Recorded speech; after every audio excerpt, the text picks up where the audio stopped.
Let's be honest, your first speech therapy assignment is not about testing your intelligence. It's about testing whether you can identify what lecturers really want. And in essence, it's less about the marks and more about learning how to become a clinician. In this video, I'm going to explain exactly how you should approach your first assignment, step by step, and in ways that make sense both clinically and academically. Hi, my name is Kat, and I'm a speech therapist, and this is Clinically Speaking, the channel for speech therapy students who want clarity, confidence, and real-life clinical scenarios without all the fluff. I am here to explain the hard things simply and to help you study smarter and not harder. Just a disclaimer for today's video is that it is not about motivation, it's about method.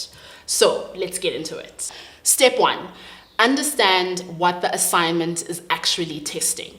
Your first wrong assumption is that the assignment is testing content, when in essence, your assignment is testing your thinking skills. It's testing how you analyze, how you justify, and how you apply the information, and not necessarily how you memorize everything that you learn. Before you write down anything, I want you to identify, are they testing your knowledge? Are they testing your level of reflection? Are they testing your ability to justify? Are they testing your ability to reason?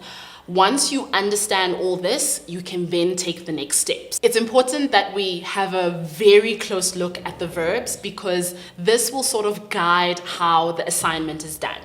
There are a few common verbs that are usually used in assignments, and I will go through them with you.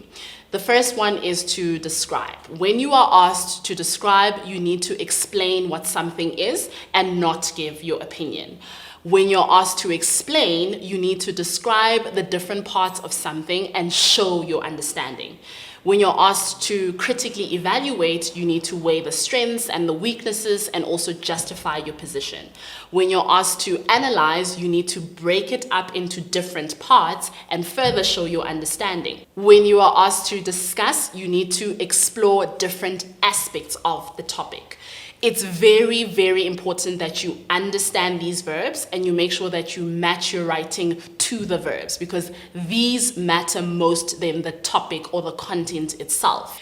If the assignment or the brief or the outline of the assignment says you need to discuss and you list, you will lose marks. If it says you need to critically evaluate and you describe, you lose marks. It's very important that you're able to match your writing to the verb that is being used because this will let you, or allow you rather, to get the marks that you need. Step 2, break your assignment into questions.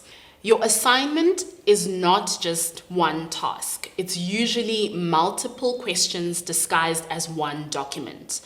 Each question in the assignment has its own purpose and its own marking criteria. It's therefore important that you approach each question differently. What I encourage you to do is the following. Firstly, print out the assignment or have it as a Word document. Secondly, highlight each important instruction. And lastly, I want you to rephrase each instruction as a question. For example, if the statement says, discuss the role of phonological awareness in early literacy, that becomes questions like, what is phonological awareness? What is early literacy? What is the role between them? And how is this clinically important? And once you do that, you are not just guessing throughout your assignment, you are answering the questions that have been given. If you can answer each question in simple spoken language, you can simply write it. Step 3, plan before you write. Don't just open your laptop and start writing paragraphs. That's when we start to get messy writing and that's how you'll lose your marks. It's important that you approach the assignment with a clear structure in mind before you even write a single sentence. So let's talk about a basic plan. So your introduction will have what you'll be discussing and why it matters. Your first body paragraph will answer your first question.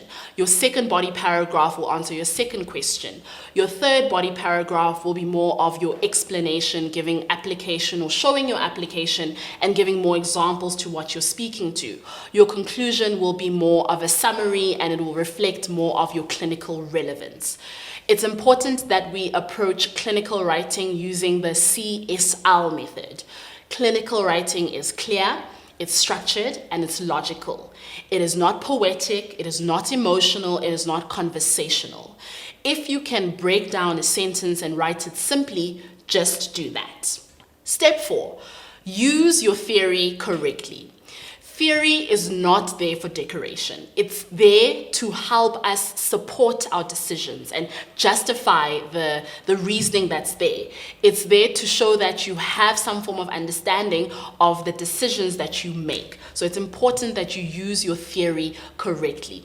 So if you have a source right in front of you, you need to ask yourself 2 questions. How is this supporting my argument? And does it explain my why or my how? A lot of the time we see that students will say, this theory from 2019 explains that communication is A, B, C, and D. And that's not necessarily the right way to approach it. You would rather say that based on X's theory, this is what I prefer, or this is how I would explain something. It's important that whatever theory that you have correctly matches your argument and it supports what you state.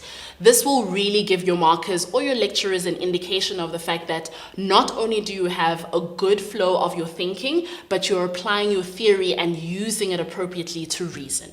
Your lecturers or your markers are not impressed about, how many sources you're using. They are impressed by how you're using your sources. Step 5, write simply and edit clinically.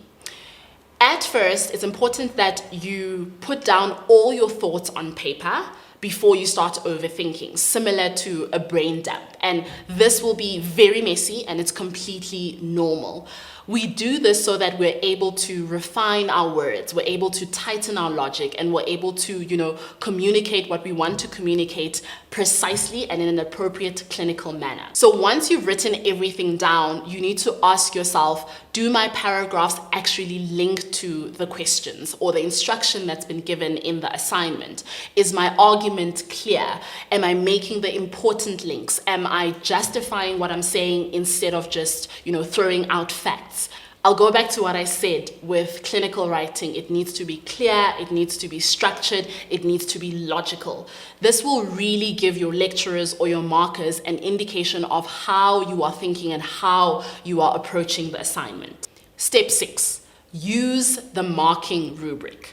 I am someone who is guilty of this. I would literally just ignore it, which is completely incorrect, because if you think about the rubric, it serves as a roadmap that tells you what your lecturers or whoever's going to be marking, what they actually value from the assignment. It's important that you read the rubric, because you'll ask yourself, what actually matters? What earns me marks? What earns me a pass? What earns me a distinction? And then you need to take that and match it to your assignment. Did I answer the assignment correctly? Have I linked the right information? Have I used the theory correctly? Have I justified what I needed to? Have I shown my application? Have I reflected on the information? It's important to remember that markers mark against the rubric and not just vibes. They are using it as a guide to see whether you've been able to answer the questions and follow through with the instructions of the assignment. So if you're able to reflect on the rubric, you're able to earn the marks that you need to. I want you to remember that your first assignment is not there to catch you out.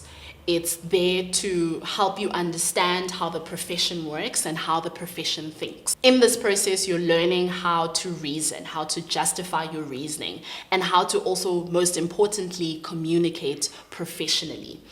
I will always say that if you are confused, ask questions early, because your silence will only lead you to failure.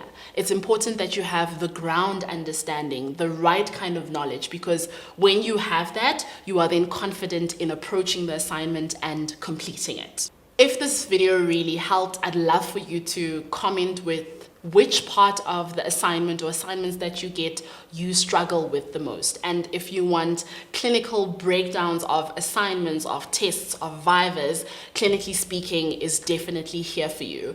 This is the channel for speech therapy students who want clarity, confidence, and real life clinical scenarios without the fluff.